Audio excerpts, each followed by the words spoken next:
দিদি বাবা মহাদেব বলছেন তাহলে দেবগণ চলো আজ আমরা একত্রে মিলিত হয়ে বিশ্বজননী মহামায়ার কাছে করিব গমন।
অহংকারে বদ্ধ হয়ে দানব সম্পদে দেবতাদের মনে স্বর্গরাজ্যে করিলাম কেমন ওরে ভাই নিঃসম্ভ আমাদের বাহু যুদ্ধে পরাজিত হয়ে স্বর্গের সমস্ত দেবগণ একে একে স্বর্গের থেকে গঞ্জে পলায় চলো এই মুহূর্তে আমরা ইন্দ্রের দেব সভায় করিবা ক্রমা।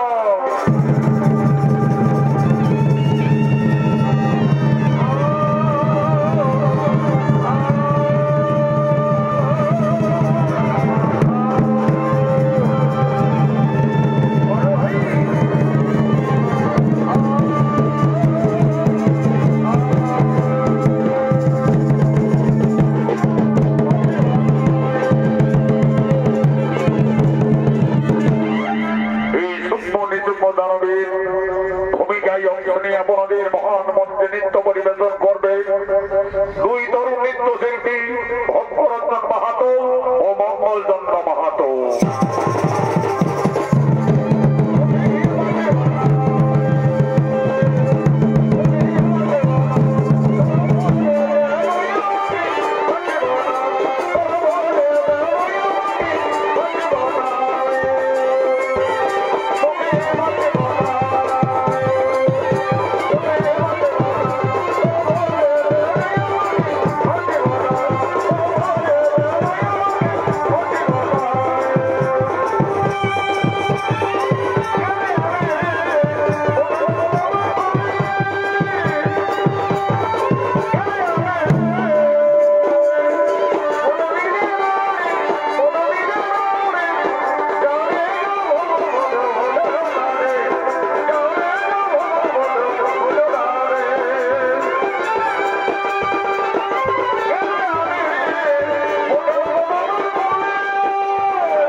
হবে। এইভাবে অসুরগণ দেবতাদের উপরে সর্বরাজ্যে আক্রমণ চালিয়ে যাচ্ছে। এদিকে তাদেরকে সংহার করার জন্য দেবতাদের কাতর অনুরোধে বিশ্বজননী মহামায়া আজ মনোমোহিনী বেশে অসুর নিধনের জন্য আগমন করছে আত্মা রূপে মহামায়া।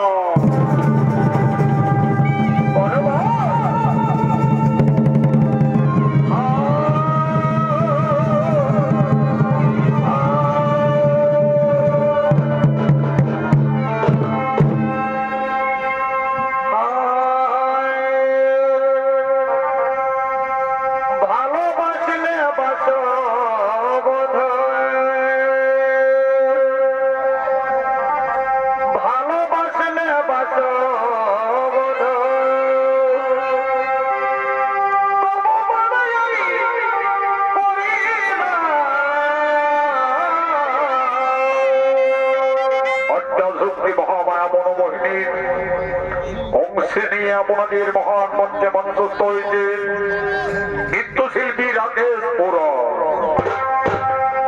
ভালোবাসলে বাসো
পারি তাহলে খুব মজা হবে ভাই। তবে দেখ আগে তার পরিচয়টা জানতে হবে। ওই সুন্দরী কোথা থেকে হঠাৎ করে এই রণক্ষেত্রে এসেছে, কোথায় বা করিবে গমন। তবে দেখ ভাই, আমাদের দুজনের যা রূপ চেহারা, তার কাছে গেলে সে হয়তো আমাদের ভয়ে সুন্দরী পালিয়ে যেতে পারে। আমি বলছি শোন, তুই কিছু ধরে বসে থাক। ওই সুন্দরী কোথা থেকে এসেছে আমাকে তার পরিচয়টা আগে ভালোভাবে জানতে দে, তারপরে ওই সুন্দরীকে আমরা বিয়ে করে আমাদের ঘরে নিয়ে যাব। যা ভাই সোনা বন্ধু আমার, তুই সেখানে বসে থাক। বলি ও গো সুন্দরী, বলি ও গো নারী, তুমি শুনছো? বলি ও গো সুন্দরী, তুমি শুনছো?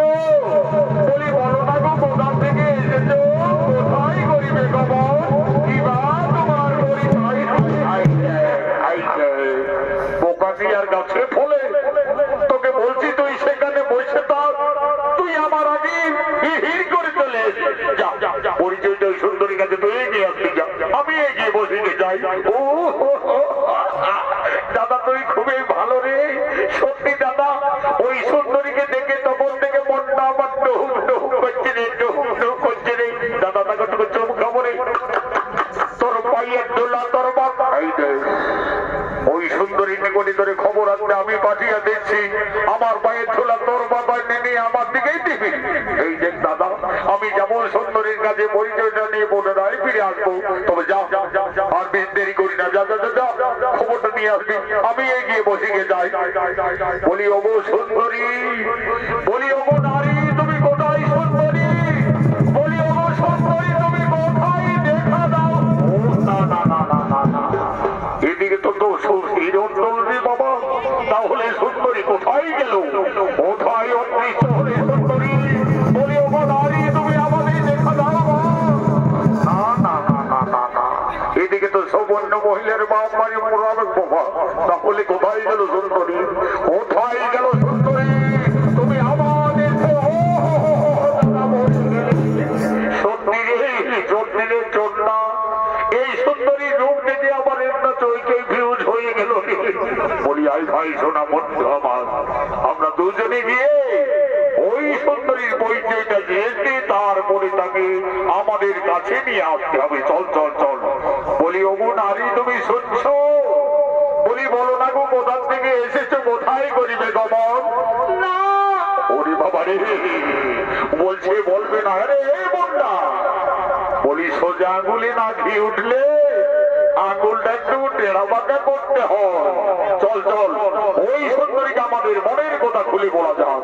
বলি ওগো নারী, তোমার রূপে নৃত্য গীতে আমরা যে পাগল হয়ে গেছি গো, তোমাকে আমরা বিয়ে করতে চাই। বলো সুন্দরী, আমাদের বউ হবে তো? শোনো, কে আমাকে বিয়ে করবে বলো? আমি সুন্দরী, আমি তোমাকে বিয়ে করে আমার ঘরে নিয়ে যাব। এই শালা খবরদার, এই সুন্দরীকে আমি আগে দেখেছি, এই সুন্দরীকে বিয়ে করে আমি আমার ঘরে নিয়ে যাব।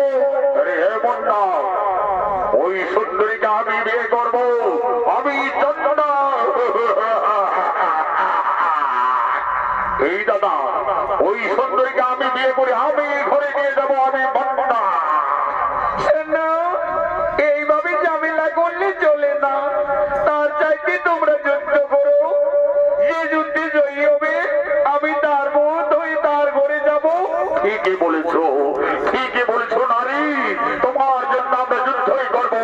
চলে আয়, চলে আয়।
সুন্দরী, আমি যুদ্ধে জয়ী হয়ে গেছি নারী। আজ হবে তুমি আমার, আমি হব তোমার সুখে দুঃখের বন্ধু। এসো সুন্দরী, আমার কাছে এসো, আমার সঙ্গে কথা কো। এসো সুন্দরী। ওরে বাবারে, ওরে বাবারে, এ যে দেবাদিদেব মহাদেবের অস্ত্র যে রে বাবা। না বাবা, এই সুন্দরী যে